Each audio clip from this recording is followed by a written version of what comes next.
खोया गांव। एक सुनहरे संध्या में तनुजा एक नए गांव में नई जगह पर नई जिंदगी की शुरुआत करने के लिए आई थी। गांव की सुंदरता, ग्रीनरी, पेड़ पौधे और नीले आसमान के नीचे स्थित खुले खेतों के आगे तनुजा का दिल जीत गया। पहले ही दिन गांव के लोग उसका स्वागत करने आए। वे अच्छे और सादी सुंदर लोग थे, लेकिन कुछ अजीब लग रहा था। सभी लोग एक ही प्रकार के कपड़े पहने हुए थे और उनकी आंखों में कुछ अनोखा दिखाई दे रहा था। एक रात जब तनुजा सो रही थी, उसने सुना कि उसके घर के पास किसी गाने की आवाज आ रही है।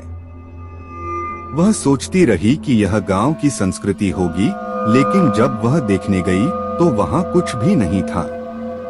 दिन भर भी तनुजा ने अजीबोगरीब चीजों को देखा, जैसे कि लोग भूत प्रेत की कहानियों में विश्वास करते हैं। एक बार वह एक पुराने मकान में गई और वहां एक पुरानी किताब पाई। वह उसे खोलकर पढ़ने लगी। किताब में लिखा था, खोया गांव, जहां समय थम जाता है और जहां आवाजें सुनाई देती हैं, पर कोई नहीं दिखता। अचानक वह समझी कि यह गांव नहीं, बल्कि उसके साथ हो रहे कुछ अजीब हो रहा है। रात को जब तनुजा अपने कमरे में सो रही थी, तो वह सुना कि उसके घर के बाहर कुछ अजीब आवाजें आ रही हैं। अगले कुछ दिनों में तनुजा के साथ अनेक अजीब घटनाएं होने लगी।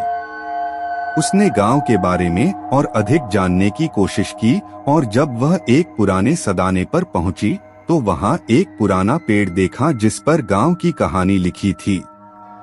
गांव के बारे में लिखा था कि इस गांव की स्थापना 200 साल पहले हुई थी, लेकिन अचानक से यह गांव लोगों के नजदीक से गायब हो गया था। उसके बाद से यह गांव खोया गांव के नाम से जाना जाने लगा।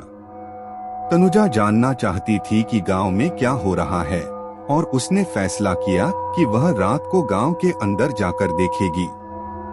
जब वह गांव में पहुंची तो वहां कुछ अजीब चीजें देखी, जैसे कि अधूरे मकान, पुराने कपड़े और रात की अजीब सुंदरता। तनुजा को समझ में आया कि इस गांव में कुछ खास बात है। वह देखने लगी कि लोग कहाँ जा रहे हैं और जब वह एक पुराने मकान में गई तो वहां एक रहस्यमय द्वार देखा। उसने द्वार को खोला और उसमें जाकर देखा कि यह एक अन्य दुनिया का द्वार था। तनुजा ने गांव के लोगों से पूछा, लेकिन किसी को भी इस द्वार के बारे में कुछ नहीं पता था। उसने द्वार के अंदर जाकर देखा और वहां एक अजीब दुनिया देखी जिसमें वह अकेली थी।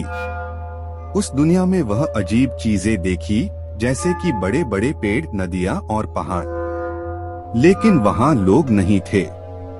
तनुजा को लगा कि वह एक अदृश्य दुनिया में आ गई है, जहां सिर्फ वह अकेली थी।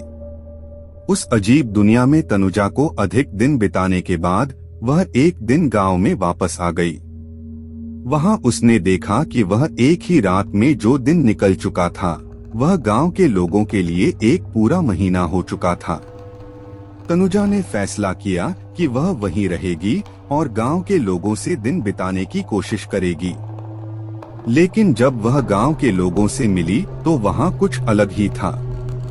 तनुजा को समझ में आया कि वह अब कभी भी अपने गांव की जिंदगी में वापस नहीं जा सकती थी। वह खोया गांव में ही अब हमेशा के लिए रहने वाली थी।